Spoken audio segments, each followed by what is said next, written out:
विचार यहाँ पर दे रहे थे और उसका सार यही था कि हमारी दिनचर्या अच्छी हो, हमारा स्वास्थ्य अच्छा हो, और ये संभव केवल योग के द्वारा है। और जितने भी विधाएं हैं उनसे हम मसल्स के एक्सरसाइज तो कर सकते हैं, मन और आत्मा को प्रभावित नहीं कर सकते। योग हमारे मन और आत्मा दोनों को प्रभावित करता है। और मैं प्रातःकाल चर्चा कर रहा था शिविर में कि हम जो आज कार्य कर रहे हैं ये हमें आगे भी मिलेगा। सती मूले तद विपाको जात्या और भोगा का। आज हम जिस पे खड़े हैं इसका आधार हमारा पास्ट है। पास्ट दो तरह का होता है, एक तो ये जो आज बीत गया समय पास्ट हो गया, और एक जो पिछला जन्म था हमारा जिसको हम छोड़ करके आए। अच्छे माता पिता का हमें सानिध्य मिला, अच्छे प्रदेश में अच्छे क्षेत्र में हमको आने का मौका मिला, तो ये हम सब पास्ट के ऊपर खड़े हैं। और आज जो हम कार्य कर रहे हैं ये फ्यूचर में आने वाला हमारा जन्म होगा कि वो 100 साल की आयु जब भी हमारी पूरी हो जाएगी तो ये हमारा पास्ट बन जाएगा। तो इसलिए हर दिन हर व्यक्ति के लिए बड़ा उपयोगी है। एक क्षण भी ऐसा नहीं जाना चाहिए कि हम उसमें शुभ कर्म ना करें, अच्छे कार्य ना कर रहे हों। योग केवल एक ऐसी विधा है, संस्कृत में एक सूक्ति है, स्वे आत्मनि तिष्ठति इति स्वस्था। जब हम कहते हैं कि स्वस्थ कौन है, एक तो हमारा मूल्यांकन होता है कि बहुत ही हेल्दी व्यक्ति है और लंबाई भी बहुत अच्छे, बोले हेल्दी है, लेकिन नहीं। शास्त्र कहते हैं स्वे आत्मनि तिष्ठति इति स्वस्थ। जो अपनी आत्मा में स्थित हो गया ऐसा व्यक्ति हेल्दी है, स्वस्थ है। और आत्मा में स्थित वही होगा कि योगाभ्यासी होगा, योग करेगा, जिसका जीवन बहुत अच्छा होगा। तो हमें हमेशा ये याद रखना है कि आज हम जो भी कार्य कर रहे हैं ये आगे हमें मिलने वाला है। आपने कई बार देखा होगा चैनल के माध्यम से छोटे छोटे बच्चे में कई बार देखने का मौका मिलता है ऐसा, कितना सुंदर गायन करते हैं, इतना बढ़िया डांस भी करते हैं। तो वो इस जन्म का तो नहीं हो सकता। तो लोग कहा करते हैं इसे तो गजब करते हैं, मैंने कहा गजब तो कर दिया, लेकिन ये पीछे से लेकर गया है भाई, ये इस जन्म का इसका सीखा हुआ नहीं है, तो सीख भी नहीं सकता, अभी तो बच्चा है। तो ये चीज़ें हमारे साथ में जाती हैं।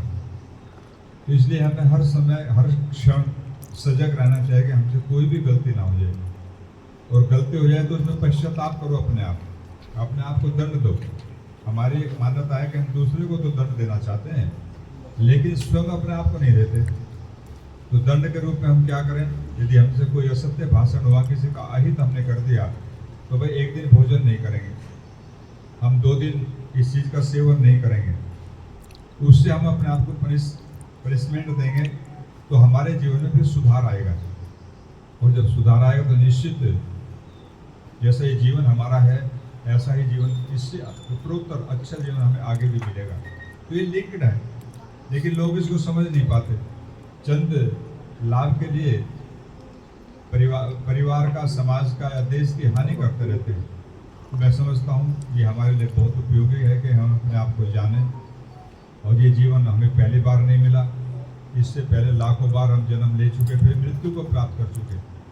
और जब तक आप मुक्त नहीं हो जाएंगे तब तक ये सिलसिला चलता रहेगा। इसको रोकने के लिए मैं समझता हूँ योग ही एक माध्यम है और कोई दूसरा साधन नहीं है। महर्षि दयानंद सरस्वती जी महाराज ने मुक्ति के प्रकरण में लिखा, एक प्रसंग आता है कि 36,000 बार सृष्टि का उत्पत्ति प्रलय काल जितना माना गया है, इतने काल के लिए जीव मोक्ष में चला जाता है और परमात्मा का सानिध्य प्राप्त करके स्वच्छंद रूप से आनंदमग्न रहता है।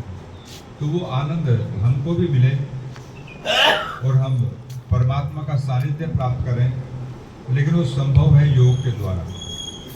योग की 2 विधाएं हैं, एक तो योग आसन है और एक योग है मैंने कहा स्वे आत्मनि तिष्ठति इति स्वस्थ।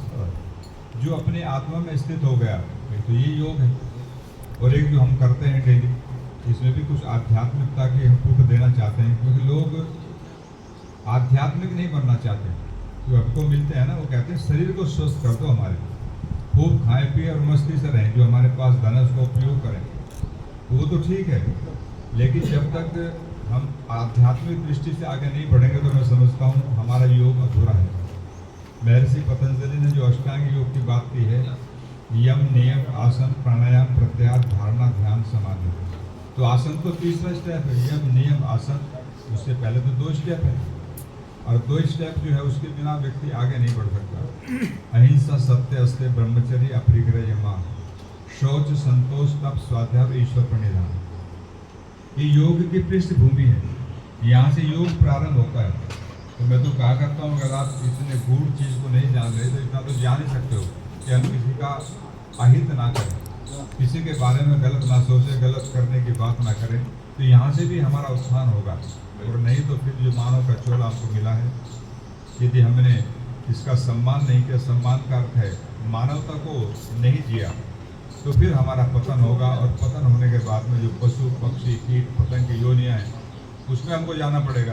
तो मैं तो लोगों से कहता हूँ कि आप अपने आप को संभालो, और परमात्मा ने जो भी आपको दिया है उसे अच्छे कार्यों में लगाओ, अपने परिवार को आगे बढ़ाओ, विचारों को अच्छा रखो। कोई भी जीवन में ऐसा काम मत करो जो अप्रतिष्ठा हो। समाज में उस व्यक्ति की अप्रतिष्ठा होती है और वो मृत्यु हो जाती है। लेकिन 2 तरह की मृत्यु होती है समाज में।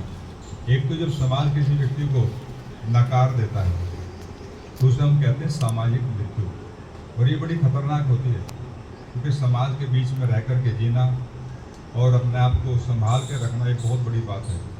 एक मृत्यु तो आप सब देखते ही हैं, हम डेली शमशान में कोई ना कोई भाई जा रहा होता है, वो एक मृत्यु, और एक सामाजिक मृत्यु है। तो सामाजिक मृत्यु उसकी होती है जो अनैतिक रास्तों को अपनाता है। तो जो नैतिक मूल्यों को जीवन में धारण करता है, उनकी नैतिक मृत्यु नहीं होती। वो समाज के अंदर प्रतिष्ठा को प्राप्त करते हैं और उन जाने के बाद भी उनका नाम लोग लेते हैं। आपने देखा होगा, मैं एक बार जयपुर में था, स्वामी जी भी साथ में थे हम दोनों, तो वहाँ पर